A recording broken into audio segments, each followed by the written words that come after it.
Welcome back. Welcome back, mathematicians. We're going to go ahead and get started. I am on page 205 in our math book, and as always, I'm going to go ahead and write in a red pen. So I'm writing my name at the top. I'm using the red pen just so you can see it better on the screen, but since we're doing math, make sure that you are using a pencil so you can erase any mistakes. Okay, so let's get started. Again, I'm on page 205 and let's go. Amy wants to make changes to her living room. She draws a floor plan of her living room on grid paper. So this is a grid paper and this is the drawing of her living room, okay? Each little square represents 1 square foot. Amy wants to put tiles on the living room floor. So this is her living room floor, the little square tiles, right? Each tile has an area of 1 square foot. Amy buys 230 tiles. Now, she's going to put these little tiles, but I need to know if she has enough. She already bought 230. That's how many she has. Now, she needs to see if she has to go back to the store and get more. Now, there is one thing that I need you to kind of think about. The tile is going to go under the sofa, under the table, under this table, and under the bookcase. But the fireplace is already in the building, so she's not going to lift up the fireplace to put more tiles. So she doesn't need any tile in here. Okay, she needs tile everywhere else. And as you can see, this is a rectangle. So because there is so much on this rectangle, so my eyes can see it better, I'm going to do my own rectangle just a little lower, okay? This is my math drawing of her floor plan. Here's my rectangle. Now, in order to find the area of this rectangle, I need to go ahead and get my side lengths. There are no side lengths, so I need to figure out how to do that. Now, on this side, there's a fireplace there. I can't go under that fireplace. But one thing I know about rectangles is if I know the one side length, then I know the opposite side length. And as you can see here, there is nothing obstructing my rows, and I can quickly just count my rows. 1, 2, 3, 4, 5, 6, 7, 8, 9, 10, 11, 12. So there's 12 here, but remember, we're making our own drawing here. So I'll go ahead and put the 12 here. If there's 12 here, then I know there's 12 here on this side, okay? Now I need my top length. Now, as you can see, there's a table there. I could just extend my lines and do it that way. That's one way I could do it. I'd continue it on with the sofa or the other table. I could also do it on the opposite end here at the bookcase. But one thing that I know is if I can see a full row, then I can just count that row. How many columns are in that row? So as you can see, right under the fireplace, in between the fireplace and the bookcase, there's an unobstructed row. Let's count those. 1, 2, 3, 4, 5, 6, 7, 8, 9, 10, 11, 12, 13, 14, 15, 16, 17, 18, 19, 20. So that means there are 20 here. 20 at the top and 20 at the bottom. Okay? Now, my brain isn't ready to multiply these two because remember, we're finding the area of these two. Because we need to find the area of this rectangle. But 20 is a little large for me. So I'm just going to cut that 20 in half. If I put 20 in half, what are the two numbers that I add together to get 20? Well, I know that that would be 10 plus 10, right? So I just took this big rectangle and I cut it into two smaller rectangles, or I decomposed it into two smaller rectangles. Now I can go ahead and solve, right? So what would be the equation for this one? These are my two side lengths, so it's 10 times 12 equals, and then what would be my equation for this one? Well, it's the same thing, right? 10 times 12 equals. Now, I could skip count by tens 12 times, but one trick that I know about my tens is I just write the other number and then I put a 0 in the ones place. So we have these two numbers. But remember, we decomposed it into 2. Now we got to put them back together. So now we have to do 120 plus 120. And what does that equal? Well, that equals 240, right?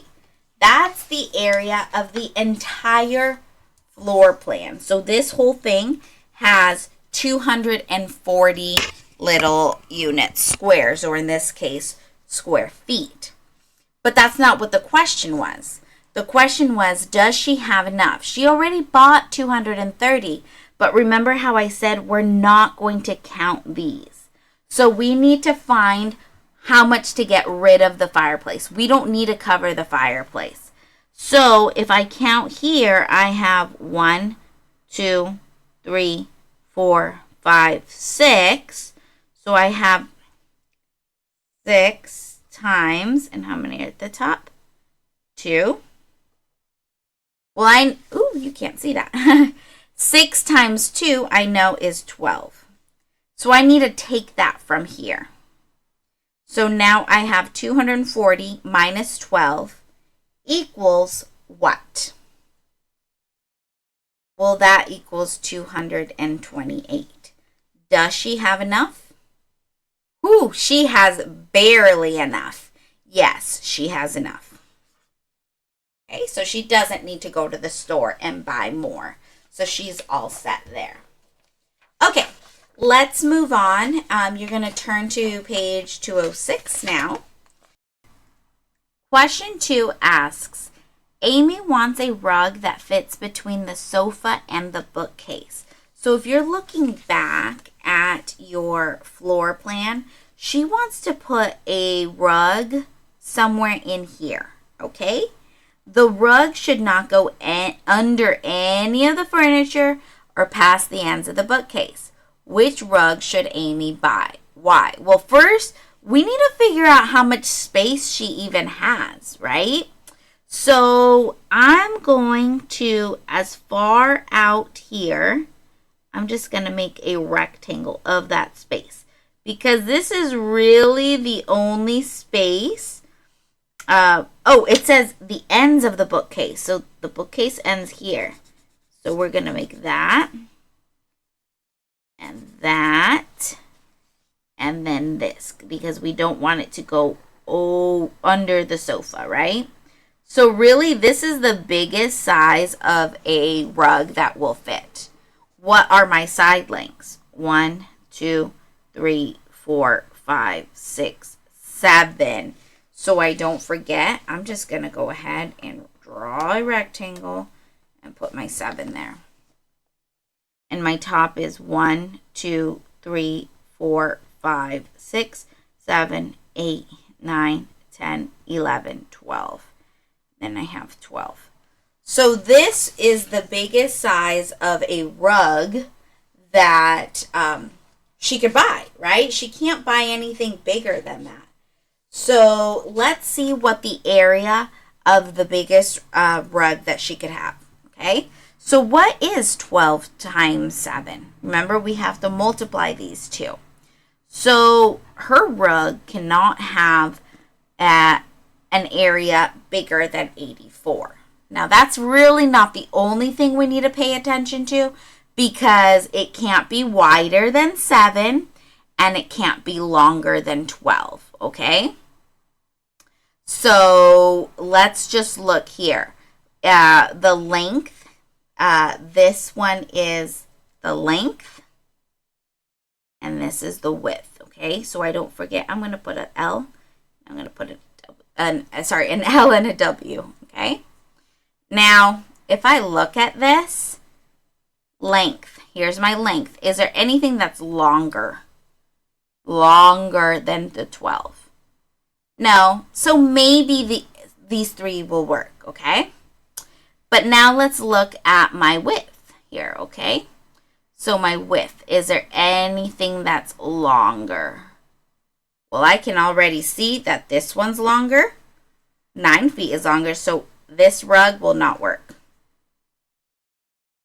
Is this one longer than 7? No. How about this one? Yep, this is too long. So really, your only option is B. She needs to purchase rug B because 9 is too long. Remember, only 7 will fit.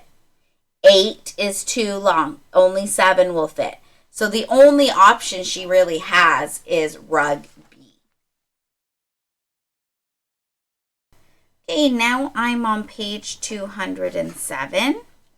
And question 3 says, Amy wants to put some stone tiles on the front of her fireplace. So this little blue part is now her fireplace. So now we're not looking at a floor plan. We're actually looking at her wall. So this is her fireplace. The fire is going here. She probably has some picture frames here. So we're looking at her wall. This entire white rectangle, that's her wall. But it says that she wants to put little stone tiles on this blue part here. Okay, that's the fireplace. She draws a picture of the wall and fireplace. Each box of stone tiles covers 10 square feet. So each box has 10 square feet in it, okay? How many boxes of stone tiles does Amy need? Well, before I can even figure that out, I need to see how many square feet fit on it before I can figure out how many boxes she needs to buy. So first, I'm going to find the area of this outer blue rectangle. So what are the two numbers I need to multiply to find the outer blue? Well, it shows me right there that I need to multiply 4 times 6. And what is 4 times 6? That's 24. We know that. But we're not going to go ahead and put tile in this white part here where the fire is. We need to cut that out. We don't want this part, right? We're not going to waste our money buying tile for something we're not going to use. So we're going to cut this rectangle out. Okay? You cut that rectangle out, and it has the side lengths here. So we need to multiply those two. And it says it's 2 times 4. Well, what is 2 times 4? Well, you know that 2 times 4 is 8. But remember I said we're going to cut this out. If I'm going to cut something out, that means I need to minus it. So I'm going to do 24 minus 8. 24 minus 8 equals 16. But I'm not done because it said, how many boxes of stone tiles does Amy need to buy? Well, each box has how many? It has 10 square feet, but I need 16. So if she buys one box, she's going to get 10. If she buys another box, she's going to get another 10. How many boxes does she need to get 16? Well, if she buys one box, she's not going to have enough. If she buys another box, now she has 20. Does she have enough? Yes. So she needs 2 boxes.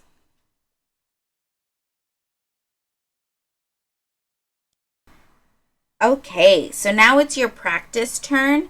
So this is on page 210. And it says, Luke wants to paint one wall. This is his wall, okay? He measured the wall, and it looks like it's 8 feet tall, 14 feet wide. Luke buys 2 cans of paint. Okay, so here we go. Like Amy's buying stuff before you know if you have enough.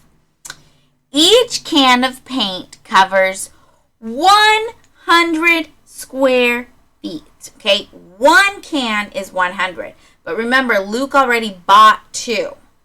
He paints the wall. How many more square feet of wall could Luke cover with the paint he has left? Alrighty. So first, we need to figure out how much he's going to use here, okay? Now, 8 times 14, there's that big number again. I don't really like to multiply numbers bigger than 10 maybe 12, right? So instead of 14, I'm going to cut that 14 in half. And if I cut 14 in half, I have 7 and 7, right? Now I can go ahead and multiply. Well, I need to ask myself, what is 8 times 7?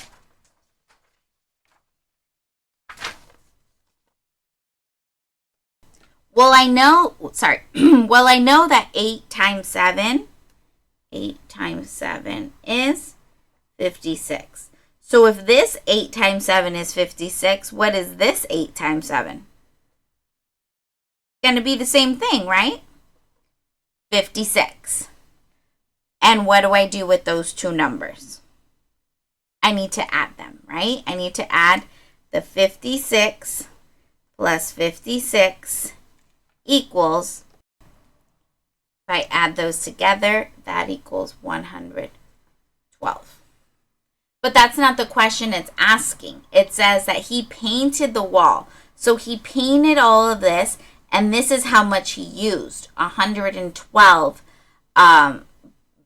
square feet of paint. That's what he used, right?